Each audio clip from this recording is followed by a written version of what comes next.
السلام علیکم، میں رابعہ۔ امید ہے آپ سب خیریت سے ہوں گے۔ آج ہماری ویڈیو ہے ایک معصوم اور پیارے سے جانور پانڈا کے بارے میں۔ شروع کرتے ہیں ویڈیو۔ پانڈا ایک پرامن، معصوم اور خوبصورت جانور ہے۔ یہ زیادہ تر چین کے پہاڑی علاقوں میں پایا جاتا ہے۔ اس کا جسم موٹا اور رنگ کالا اور سفید ہوتا ہے۔ پانڈا کی پسندیدہ غذا بانس کے پتے اور تنا ہوتے ہیں۔ یہ اپنا زیادہ تر وقت کھانے اور سونے میں گزارتا ہے۔ پانڈا ایک تنہا رہنے والا جانور ہے۔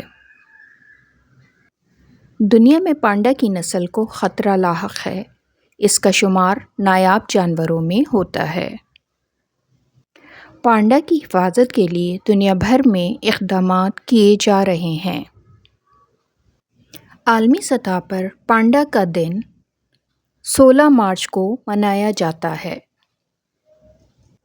چین میں ورلڈ وائلڈ لائف فنڈ کی ایک مہم کے تحت 27 اکتوبر کو بھی پانڈا کا دن منایا جاتا ہے۔ آج کے لیے اتنا ہی۔ میری نیکسٹ ویڈیو تک اپنا بہت خیال رکھیے گا۔ پھر ملتے ہیں۔ اللہ حافظ۔